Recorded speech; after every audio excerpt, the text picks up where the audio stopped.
नमस्कार, मी मनाली. न्यूज 18 लोकमत मध्ये आपल्या सगळ्यांचं स्वागत आहे आणि आपण सगळ्यांना आम्ही कायम आवाहन करतोय, घरी राहा आणि सुरक्षित राहा. न्यूज 18 लोकमत मध्ये आज आपल्यासोबत आहेत जे रुग्णालयाच्या डीन पल्लवी सापळे. पल्लवी मॅडम, न्यूज 18 लोकमत मध्ये आपलं स्वागत आहे. आणि जसं आम्ही नागरिकांना आवाहन करतोय की घरी राहा, सुरक्षित राहा. तुम्हाला घरी राहा तर असं नाही सांगू शकत, पण तुम्ही सेवा देताय सगळ्या रुग्णांवर जी सेवा सुरू आहे. मात्र एक नक्की आम्ही सांगतोय की तुम्ही सुद्धा तुमची काळजी घेणं तितकंच आवश्यक आहे. खरं तर संपूर्ण राज्यात कोरोनाग्रस्तांची संख्या पल्लवी मॅडम आता इतकी वाढत चाललेली आहे. जगभरामध्ये जो थैमान घातलाय, आपल्या राज्यामध्ये, आपल्या देशामध्ये साधारण जी संख्या वाढते त्याकडे पाहता कशा पद्धतीनं सोय पुढे करण्यात आलेली आहे?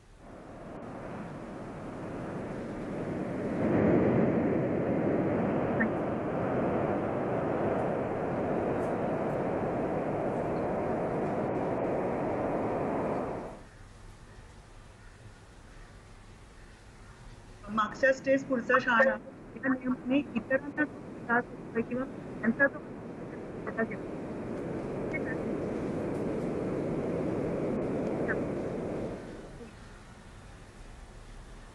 संख्या आपण ज्याला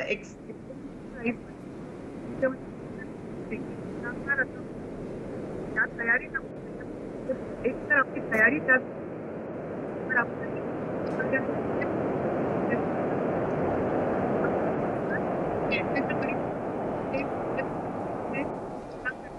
डॉक्टर नाही ठरवणार. डॉक्टरना जे पण होईल गुणाकार किंवा बेरीज आम्हाला त्याला लढा द्यायचाच आहे. पण आपले भारतातले सगळे नागरिक लॉकडाऊन पाळलं, घरी राहिले, बाहेर जायचं कारण टाळलं, तर आपण त्या बेरजेच्या गणितात राहू. साऊथ कोरिया, सिंगापूर, जपान हे जे देश जे आहेत जिथे कमी लोकांना याचा त्रास झाला, कोविड-19 डिसीज झाली आणि त्या अनुषंगाने तेवढ्याच कमी प्रपोर्शन मधल्या लोकांना आयसीयू केअर लागली. जर आपण तसं केलं तर आपला देश आणि आपले डॉक्टर्स आणि पॅरामेडिकल सेवा, आपले नर्सेस आणि इतर सक्षम आहोत की आपल्या देशात जर त्या लिमिटमध्ये पेशंट झाले 300 पर 10 लाख पॉप्युलेशन ह्या हिशोबाने, तर आपण ते सहज मॅनेज करू शकतो. सहज म्हणजे प्रयत्न खूप लागतील, पण आपल्याला कॅपेबिलिटी आहे. पण जर गुणाकाराचं सेट झालं, एक्सपोनेन्शियल एक्सपान्शन झालं, मात्र मग आपल्या काय जगातला कुठलाही देश ती सिस्टम हँडल करू शकत नाही. America, the most powerful country in the world, काय होतंय तिकडे तुमच्याच बातमीपत्रात मी 10 मिनिटापूर्वी ऐकलं. तर आपल्याला ते नकोय आणि ते न होणं संपूर्णपणे आपल्या हातात आजच्या घडीला आहे. अगदी बरोबर आहे पल्लवी मॅडम. मात्र ना, जे नागरिक आज घरी बसलेले आहेत, ज्यांना टीव्हीच्या माध्यमातून किंवा व्हॉट्सअप आणि एसएमएसच्या माध्यमातून एसएमएस मिळत आहेत, मेसेजेस येत आहेत की आज इथे एवढे रुग्ण सापडले आहेत, आज एवढ्या रुग्णांवर उपचार सुरू आहेत, एवढे पॉझिटिव्ह आहेत. त्यामुळे अनेक खरं तर चर्चा देखील होत आहेत, चुकीची माहिती पसरवली जाते. पण तुमच्याकडनं जो राज्य सरकारला जो अहवाल दिला जाणार आहे, अहवाल दिला जातोय, याविषयी काय सांगाल? तेच सांगते, जर नागरिक एवढे सॅव्ही आहेत की ते व्हॉट्सअप वगैरे पाहू शकतात, तर त्यांना इंटरनेट ऍक्सेस आहे. आणि ह्या तुम्हाला एक सांगायचं आहे की मी आज ह्या घडीला सांगली जिल्ह्यात आहे. आमचे माननीय वैद्यकीय शिक्षण मंत्री अमित विलासराव देशमुख यांनी मला निर्देशित केलंय की एक सांगलीतल्या परिस्थितीचा आढावा घेऊन तिथे काम सुरू करावं, म्हणून मी इथे आले. आणि तिथे देखील मला व्हॉट्सअपवर निरोप येतात, काल 3 रुग्ण आले, काल एक दगावला. तर मी सांगेन की अधिकृत वेबसाईट आहे, महाराष्ट्र शासनाची आहे, ministry of health and family वेलफेअरची आहे, ज्यात प्रत्येक जी नियमाने दर 4 तासाला अपडेट होते. म्हणजे आता जरी गेलात तरी आज किंवा काल संध्याकाळपर्यंतची स्थिती तुम्हाला कळते. आज संध्याकाळपर्यंत, आज 12 वाजताची स्थिती कळते. प्रत्येक राज्यात किती रुग्ण आहेत, किती मृत्यू आहेत, हे क्लिअरली कळतायत. तर तुम्ही त्याच्यावर तिथे बघा, त्या वेबसाईटवर बघा. आणि हे व्हॉट्सअपच्या मेसेजेसनी घाबरून तर जाऊच नका. पण एक तरी तेवढं तरी करा, घाबरायचं की नाही तुम्ही तुमचं ठरवा, पण फॉरवर्ड तरी करू नका. कारण का हे फॉरवर्ड इतके, म्हणजे व्हायरल हा शब्द या मेसेजेससाठी पण का वापरला जातो, कारण का कोरोना व्हायरस जसा संसर्गजन्य आहे आणि पटकन पसरतो, हे मला वाटतं हे व्हॉट्सअप व्हायरल मेसेजेस त्याच्यापेक्षा वेगाने पसरतात. तेवढं तरी प्रत्येकाने करू नये. ज्याला हवंय त्यांनी MOHFW, ministry of health and family welfare, Bharat शासनाची वेबसाईट आहे, महाराष्ट्र शासनाची वेबसाईट आहे, तिथे पाहावं. हेल्पलाईन नंबर्स आहेत, तिथे विचारावं. जसं आता तुम्ही उल्लेख केला, तुम्ही सांगलीमध्ये आहात. खरं तर सांगलीमध्ये 23 कोविड-19चे रुग्ण आढळलेले आहेत आणि सांगली आता हब बनतंय की काय, अशी देखील चर्चा सुरू झाली. एक भीती नागरिकांमध्ये त्यामुळे व्यक्त होती आणि त्याचमुळे तुमच्या अध्यक्षतेखाली जी समिती स्थापन करण्यात आली आहे, तर ही समिती कशा पद्धतीनं तिथं कार्यरत करते आणि सांगलीतली परिस्थिती जी आहे ती किती लवकरात लवकर नियंत्रणात येऊ शकेल? अजून 23 नाही 25 आहेत पॉझिटिव्ह, पण अजूनपर्यंत त्यांचा जो कॉन्टॅक्ट ट्रेसिंग झालाय हे खूप सुंदररित्या झालेलं आहे. आणि 4 प्रवासी परदेशातून आले, इस्लामपूरचे ते नागरिक होते आणि ते थोडे कम्युनिटीमध्ये मिक्स झाले. तर हे 4 सोडून जे बाकी 21 पॉझिटिव्ह आहेत यांचा डायरेक्ट किंवा इनडायरेक्टली ह्या 4 लोकांशी संबंध आहे. त्यामुळे एक जमेची बाजू ही आहे की कम्युनिटी स्प्रेड जो म्हणताय तो दिसत नाहीये. हे एक इम्पोर्टेड केस म्हणजे 4 त्यांच्यातून तो स्प्रेड झालेला आहे. त्याच्यासाठी आज इस्लामपूरच्या भागात कंटेनमेंट झालेलं आहे 3 किलोमीटर भागात, की तो रोग आणि पसरणार नाही. आणि पॉझिटिव्ह कॉन्टॅक्ट ट्रेसिंग चालू आहे, होम क्वारंटाईन चालू आहे. त्यामुळे हे पॉझिटिव्ह अजूनपर्यंत एकूण एक पेशंट जो पॉझिटिव्ह आलेला आहे तो ह्या 4 पेशंटशी संबंधित आहे. ही एक चांगली बाजू आहे. आणि आमची समिती इथे आल्यावर मी ह्या संस्थेमध्ये 6 महिन्यापूर्वीपर्यंत काम केलंय. महापुराच्या वेळी मी इथे काम केलेलं आहे. त्यामुळे मला इथे डिझास्टर मॅनेजमेंटची काय म्हणतात अनुभव म्हणा किंवा काय म्हणा, म्हणून शासनाने ही जबाबदारी मला दिली.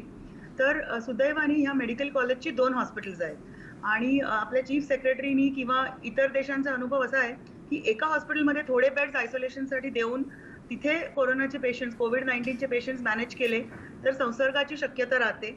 शक्यतोवर एक स्टँड अलोन हॉस्पिटल असावं. आणि सुदैवाने GMC मिरजला 2 हॉस्पिटल्स आहेत. त्यामुळे आम्ही मिरजचं हॉस्पिटल थोडंसं गावाबाहेर आहे त्याची निवड केली आहे. तिथे आम्ही 24 तासात 315 बेडचं हॉस्पिटल माननीय मंत्री महोदयांच्या गायडन्स खाली एस्टॅब्लिश केलंय. 15 ICU बेड्सची सोय केलेली आहे, व्हेंटिलेटर्सची सोय केलेली आहे. अजून व्हेंटिलेटर्स येत आहेत, PPE किट्स येत आहेत. त्यामुळे आज कालपासून आमचं एक स्टँड अलोन शासनाचं 315 बेडचं ग्रामीण भागात कोविड-19 साठी एक्सक्लुझिव्हली डील करणारं हॉस्पिटल आहे. जमेची बाजू अशी आहे की त्या हॉस्पिटलमध्ये CT स्कॅन मशीन आहे 128 स्लाइसचं. ज्यांना रेडिओलॉजी कळतं त्यांना कळेल की एक क्वाईट हाय स्टँडर्डचं CT स्कॅन मशीन आहे. आणि कधी कधी कोविड टेस्टिंगला वेळ लागलं तर अगेन लाईक आय चायनाच्या अनुभवावरून कळलंय की कोविड-19च्या रुग्णाला CT स्कॅनमध्ये एक specific ground glass appearance x ray म्हणजे छातीत दिसतो. तर त्या पेशंटसाठी आता एक्सक्लुझिव्ह CT स्कॅन, MRI, सोनोग्राफीची सोय आहे. तिकडे लिक्विड ऑक्सिजन आहे, त्यामुळे ऑक्सिजनची कमतरता भासणार नाही. जर पेशंटना उद्या निमोनिया हे एक सिरियस कंप्लेंट असते या पेशंटची आणि त्याच्यापुढे त्यांना व्हेंटिलेशन लागू शकतं. त्यामुळे ते सगळं तिकडे आहे. सो आम्हाला सगळ्यांना या गोष्टीचा अभिमान आहे की एक 315 बेडेड कोविड-19च्या पेशंट्सना लागणारी सगळी ट्रीटमेंट देण्यासाठी सुसज्ज हॉस्पिटल ग्रामीण महाराष्ट्रात कालपासून सुरू आहे आणि सेवा द्यायला आम्ही तयार आहोत. आमची सेवा लागू नये ही मात्र आमची सगळ्यांची इच्छा आहे. अगदी खरं आहे पल्लवीजी. मात्र कम्युनिटीमध्ये आता कोविड-19 कोरोना पसरत चाललेला असताना नागरिकांनी आता आणखी काय कशा पद्धतीनं काळजी घेणं आवश्यक आहे? कारण काही सिनियर सिटीजन्स आहेत, त्यांना देखील आता घरात सारखं बसून राहणं त्यांना देखील अवघड जात आहे. त्यामुळे अनेकदा सिनियर सिटीजन्सच जास्त बाहेर पडलेले आपल्याला पाहायला मिळत आहे. आणि जी सोय तुम्ही आता सांगितली सांगली जिल्ह्यात करण्यात आलेली आहे, व्हेंटिलेटर्स असतील किंवा इतर चाचणी केंद्र आणि इतर सगळ्या सोयी राज्यात सगळ्या ठिकाणी तितक्याच प्रमाणात करण्यात आल्यात का? याबद्दल सांगायला मी सक्षम अधिकारी नाहीये, पण मी वारंवार मुख्यमंत्र्यांच्या, चीफ सेक्रेटरींच्या VC होत राहतात. त्यामुळे त्याच्यातून मी एवढं सांगू शकते की हो, शासनाचे निर्णय धडाडीचे लवकर घेतले जात आहेत आणि सगळीकडे आपण हे असे सुसज्ज केंद्र कमीत कमी प्रत्येक जिल्ह्यात एक 100 बेडचं आयसोलेशन हॉस्पिटल सुरू करायचे प्रयत्न नक्कीच आहेत. फक्त त्याचं मला अगदी लेटेस्ट आणि अपडेटेड माहिती माझ्याकडे आता मी देण्याची मी सक्षम अधिकारीच नाहीये. आणि सिनियर सिटीजन मला माहितीये घरात 15 दिवस राहणं कोणाला आवडेल, पण हे जर आपण 15 दिवस राहिलो तर आपण या कोविड-19ला हरवू शकणार आहोत. आणि असं नाही झालं आणि पसरलं. इटलीत काय झालं, त्यांना असंच सांगितलं होतं लॉकडाऊन, पण त्यांनी लॉकडाऊनचं निमित्त काय केलं, अरे सुट्टी आहे ना, माझ्या एका नातेवाईकाकडे जाऊ किंवा चहाला भेटू, आणि ह्याच्यामुळे ते पसरलं. त्यामुळे ह्या भयावह स्थितीला बघा. तुम्हाला जर नेटवर ऍक्सेस असेल तर इटलीत काय चाललंय, अमेरिकेत काय चाललंय बघा. लॉकडाऊन झालं नाही त्या देशात काय झालं बघा. डॉक्टर्सना मी हे आधीही म्हटलंय की एक व्हेंटिलेटर आहे, 10 पेशंट आहेत आणि मी ठरवणार की हा जगणार आणि बाकी 9 मरणार. ही वेळ आमच्यावर आणू नका. आमच्याकडे 10 व्हेंटिलेटर असू दे आणि एखादाच पेशंट येऊ दे, ही वेळ यावी. म्हणून या भीतीने सगळ्यांनी घरात राहावं. मी सगळ्यांना तेही सांगते की भाजीपाला देखील गरज आहे का? तुम्ही सुकं कडधान्य खाऊ शकता. एक 15 दिवसाचा 15 एप्रिलपर्यंतचा प्रश्न आहे. कारण का 600, 700, 800 केसेस आहेत. आठवड्याला 100-200 केसेस वाढल्या तर आपण हँडल करू शकतो. इटलीत जसं झालं एका आठवड्याला 600 केसेस आणि त्याच्या दुसऱ्या आठवड्यात 14,000 केसेस, तर त्या आपण हँडल करू शकणार नाही. तुम्ही बाहेर पडताय. मी कोविड-19 वॉर्डमध्ये जेव्हा वावरते त्यावेळी मला माहिती आहे की मी ज्या पेशंटशी बोलते, संपर्कात आहे त्यांना कोविड-19 आहे. म्हणून मी थोडं अंतर ठेवते. तुम्ही जेव्हा भाजीपाला मार्केटमध्ये झगडत असता, त्यावेळी तुमच्या भोवतीच्या 10 पैकी एका रुग्णाला असेल. कारण का बरेचदा एसिम्प्टमॅटिक पेशंट ज्यांना काही लक्षणं नाहीयेत, त्यांच्या नाकात आणि तोंडात देखील ते व्हायरस लोड असतो आणि त्यांना तुमचा स्पर्श झाला किंवा ती व्यक्ती शिंकली तर तुम्हाला होऊ शकतं. तुम्ही गाफील राहाल की मी तर बाजारात आहे, हे काही कोविड हॉस्पिटल नाहीये आणि तुम्हाला होऊन जाईल. आणि हा इतका संसर्गजन्य आहे की एका व्यक्तीने जर प्रिकॉशन घेतलं नाही तर 10 ते 15 दिवसात 500 लोकांना तो पसरवू शकतो. आणि त्यामुळे हे अतिशय गरजेचं आहे की तुम्ही शक्यतोवर घरी राहावं. एवढं काही बोरिंग नाहीये. मला आठवतं जेव्हा चायनात झालं होतं तेव्हा डॉक्टर असूनही मला वाटलं नव्हतं की इतकं पसरेल.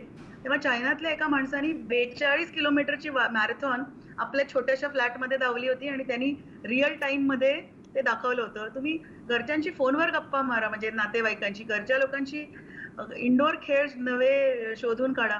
स्पेनमध्ये मला आठवतं एक हाऊसिंग कॉलनीनी अक्षरशः एक ऑर्केस्ट्रा ऑर्गनाइज केला होता. प्रत्येक जण आपल्या गॅलरीत आलं होतं आणि गाणी म्हटली होती. असं काहीतरी नवं शोधून काढा आणि तुमच्यासारख्या चॅनल्सना अशा काहीतरी इनोव्हेटिव्ह दाखवायची संधी द्या असं मी म्हणेन. काही करा पण घराच्या बाहेर पडू नका. आम्ही पडतोय घराच्या बाहेर, तुम्ही पडू नका. अगदी बरोबर आहे डॉक्टर पल्लवीजी. तुम्ही खरं तर घरातल्या बसलेल्या लोकांसाठी तुम्ही हे अगदी खूप महत्त्वाचे सल्ले दिलेले आहात. पण ज्यावेळेला तुम्ही कोरोनाग्रस्त रुग्णांशी भेटताय, त्यांच्यावर उपचार करताय, संवाद साधताय, त्यावेळेला त्यांची मनस्थिती नेमकी काय असते, त्यांच्या मनात नेमकं काय चाललेलं असतं, कारण ते देखील भीतीनं ग्रासलेले असतील, हे जाणून घ्यायचंय. पण एका ब्रेक नंतर. त्यामुळे पाहत राहा न्यूज 18 लोकमत.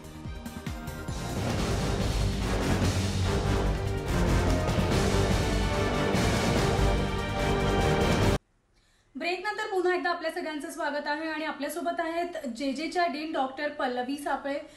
पुन्हा एकदा पल्लवीजी आपण चर्चेला सुरुवात करणार आहोत. ब्रेकपूर्वी मी जसं तुम्हाला म्हटलं की जे घरी बसलेले आहेत, लॉकडाऊन झालेले आहेत, त्यामुळे घरी बसण्याची वेळ आज प्रत्येकावर देशात आलेली आहे, त्यांनी नेमकं काय करावं हे सगळे सुचवत आहेत. पण ज्यावेळेला ज्यांच्यावर कोरोना संशयित असतील किंवा कोरोना पॉझिटिव्ह आले, या रुग्णांशी तुम्ही संवाद साधता, तर त्यांच्या मनात नेमकं काय चाललंय, ते तर अधिक घाबरलेले असतील.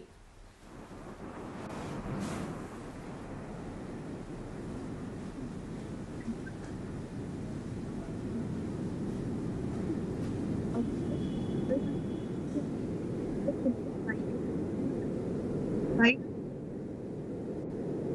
त्यांची जर माणसं काही जण अगदी रागावलेले किंवा रागावलेलेही आहेत की आम्हाला पुढे काय त्रास आणि आम्ही काय चूक केली किंवा असं काय, हे जेल सारखं काय.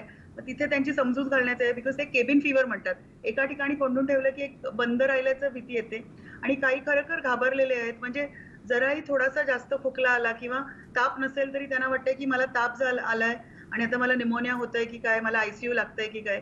तर हे होणारच आहे आणि ह्याच्यासाठी आमच्याकडे सायकॅट्री डिपार्टमेंट देखील आहे आणि सायकॅट्रिस्टची हेल्प घेतोय, जे त्यांच्याशी बोलतायत, ऑफकोर्स सुरक्षित अंतर ठेवून आणि PPE वापरून.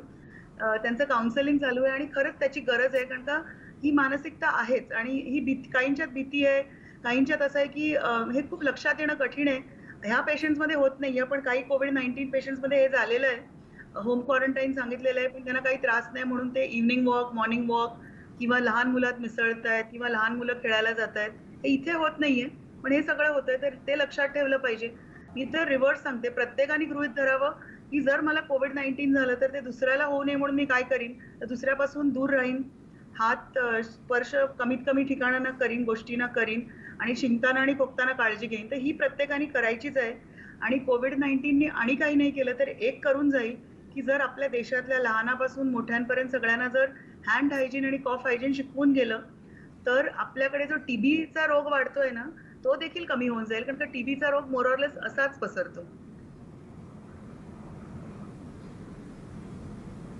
अगदी खरं. मात्र आहे ना, आता अनेकाशी जेव्हा मी बोलणं होतं या सगळ्या कोरोना संदर्भात, त्यावेळेला असं प्रामुख्याने मला सुद्धा जाणवलंय की थोडीशी सर्दी जरी झाली किंवा खोकला जरी झाला तरी घाबरून जात आहेत लोक, की मला तरी कोरोना झाला नाही ना.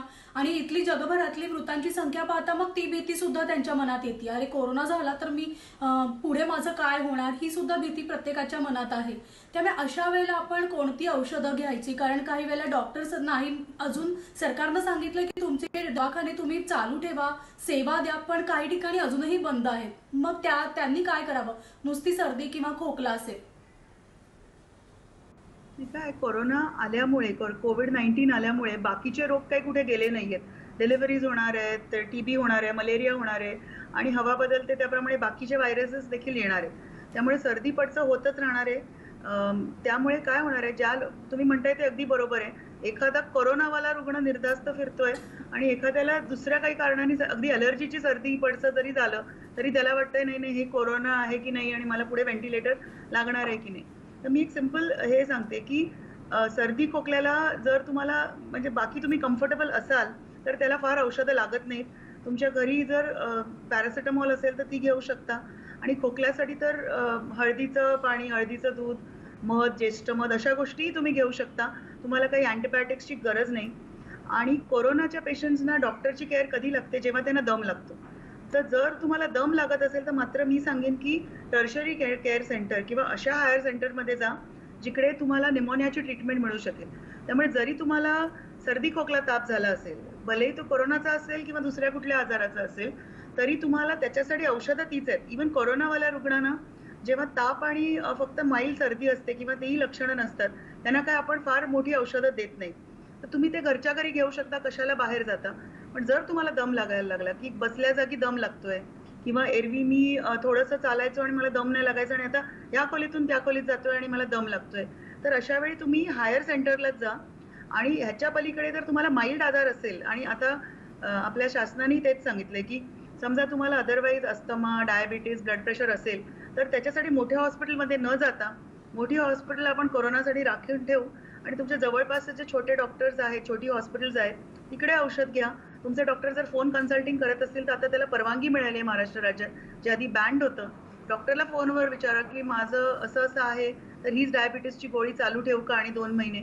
आम्ही देखील आमच्या हॉस्पिटलमध्ये पेशंट्सना एनकरेज करतोय की कमी या, जवळपासच्या छोट्या ठिकाणी जा आणि जे येत आहेत त्यांना आम्ही 2 किंवा 3 महिन्याची औषधं देऊन घरी पाठवतोय, सो दॅट त्यांना पुन्हा पुन्हा प्रवासातून यायला लागू नये. तर आपण देखील तेच करायचं. सर्दी खोकला झाला तरी घाबरून जाऊ नका. कोविड-19चे जर 100 लोकांना लागण झाली तर त्यातले 95% लोक ही काहीही त्रास न होता पूर्णपणे रिकव्हर होतात. माइल्ड त्रास होतो त्यातल्या काही लोकांना. 5% लोकांना जरा सिव्हिअर केअर लागते आणि 1% लोक म्हणजे 100 पैकी एक रुग्ण दगावण्याची शक्यता असते. त्याच्यापेक्षाही कमी आकडा आलेला आहे. तर ऑप्टिमल केअर जर मिळू शकली, म्हणजे अचानक खूप पेशंट नाही आले तर कुठलीही सिस्टम ते हँडल करू शकते. आपली सिस्टम तर नक्कीच ते हँडल करू शकते. म्हणून त्याचा जो फैलाव आहे तो जितका आपण स्लो करू तितका आपण चांगली केअर देऊ शकतो. त्यामुळे माइल्ड आजारांसाठी एक तर घरगुती ट्रीटमेंट घ्या किंवा जवळपासच्या डॉक्टरकडे जा. जमलं तर जवळपासच्या डॉक्टरशी फोनवर बोला. मोठे सेंटर्स शक्यतोवर टाळा.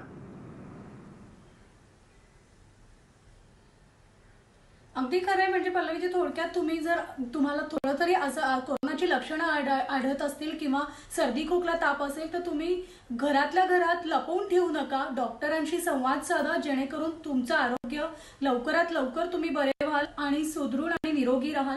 ही चर्चा आपण अशीच चालू ठेवणार आहोत. यानंतर आपण जाणून घेणार आहोत अमेरिकेसारख्या बलाढ्य देशामध्ये, प्रगतशील राष्ट्रामध्ये मृतांचा आकडा का वाढतोय. पाहूयात एका ब्रेकनंतर.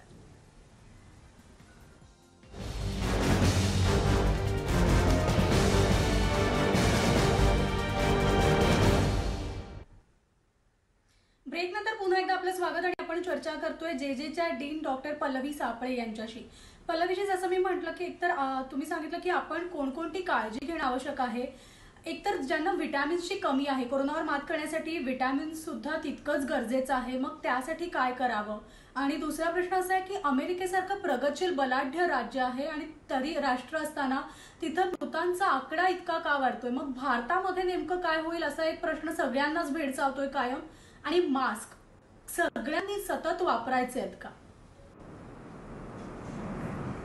शेवटचं एकदम महत्त्वाच्या गोष्टी मी आधी सांगते. आज मला खरंच सांगायचं की काही रिलेटेड अनरिलेटेड मीटिंग करते. मास्कची गरज फक्त जे कोविड पेशंटशी डील करतायत ते डॉक्टर्स, नर्सेस आणि इतर कर्मचाऱ्यांना गरज आहे. आणि दुसरं जनरल पॉप्युलेशनमध्ये ज्याला सर्दी खोकला आहे त्यांनी मास्क घालायचा आहे, बाकी इतरांनी घालायचा नाहीये. दुसरी गोष्ट काय सांगते मास्कबद्दल, मास्क जेव्हा तुम्ही घालता तो डिस्पोज करायची पद्धत म्हणजे तो इन्सिनरेट करावा लागतो, कारण का त्याच्यात पोटेन्शियली जंतू असू शकतात. तो जाळावा लागतो किंवा तो पुरावा लागतो. ही सोय तुमच्याकडे नाहीये. तुम्ही डस्टबिनमध्ये टाकता, त्याच्यासोबत इतर अन्न असतं. त्या मॉइस्ट वातावरणात आणि जंतू वाढतात आणि इन्फेक्शन वाढू शकतं. तर माझ्या मते मास्क तर एक तर घालूच नाही. पण ज्यांना अगदी काहीतरी ते मास्क म्हणजे एक प्रकारचं शील्ड वाटतं त्यांना मी काय सांगते, जे माझं ऐकणारच नाहीये त्यांना मग मी हे सांगते की तुम्ही 4 रुमाल विकत घ्या, रोज 2 रुमाल वापरा. आणि एवढं सिद्ध झालंय की कोरोना व्हायरस 50 डिग्री सेल्सिअसमध्ये डिस्ट्रॉय होतं. घरी आल्यावर किंवा घरातच आहात आता, तर संध्याकाळी उकळत्या पाण्यात ते रुमाल बुडवा, म्हणजे 50 डिग्री उकळतं पाणी म्हणजे 100 डिग्री होतं. ते कोरोना व्हायरस डिस्ट्रॉय होतील. मग कुठल्याही साबणाने, डिटर्जंटनी ते धुवा, वाळवा आणि वापरा. मास्क वापरूच नका, कारण का कदाचित that may be a reason for the spread of infection. The other question that you asked me which is आपल्यासाठी रेलेव्हंट आहे इज प्रोटेक्ट कसं करायचं इन्फेक्शन झाल्यावर. अगेन बाकीच्या देशांच्या अनुभवावरून आपल्याला लक्षात आलंय की ज्यांचं वय 60-70 वर्षाच्या वर आहे मृत्यूदर जास्त आहे. त्यामुळे तुमचं वय जर त्याच्यावर असेल तर घराच्या बाहेर पडू नका. तुम्हाला जीवनावश्यक वस्तू लागत असतील तर फोनवर ऑर्डर करा किंवा शेजाऱ्यांना फोन करून सांगा.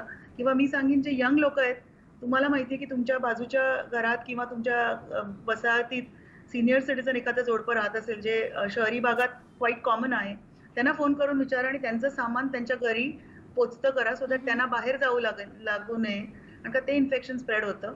दुसरं बघितलं गेलंय की ज्यांचं डायबिटीस अनकंट्रोल्ड आहे, ज्यांची ब्लड प्रेशर अनकंट्रोल्ड आहे किंवा ज्यांना काहीतरी छातीचा रोग आहे, त्यांच्यात मृत्यूदर जास्त आहे. तर तुमचं शुगर, तुमचं ब्लड प्रेशरच्या गोळ्या नियमितपणे घ्या.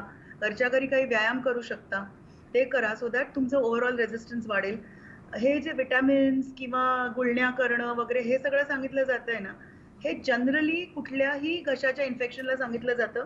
त्यांनी थोडा रिलीफ मिळतो. ते काय खूप प्रोटेक्टिव्ह आहे, विटॅमिन्स घ्यायला पाहिजे असं काही नाही. पण चांगला सकस आहार कधीही तुमची प्रतिकारशक्ती वाढवतं, त्यामुळे ते घ्यायचंय. नॉनव्हेज खायला काही निर्बंध नाही. चांगलं शिजवून घ्या, मात्र एवढंच आहे. आणि हे सगळे कालातीत नियम आहेत. हे काही तुम्हाला आत्तापुरतं करायचं नाहीये. चांगलं सकस अन्न जन्मभर खाल्लंच पाहिजे, स्वच्छता पाळलीच पाहिजे, हे सगळं करायचंच आहे. अगदी खरं आहे डॉक्टर पल्लवीजी, जसं तुम्ही सुरुवातीलाच म्हणाला होतात की कोरोना हे एवढं मोठं संकट जगावर आलंय, काहीतरी प्रत्येकाला शिकवून देखील ते जात आहे. या सगळ्यावर मात करायची आहे. घरी राहून तुम्ही सुरक्षा बाळगणार आहात आणि सगळ्यावर मात करणार आहात.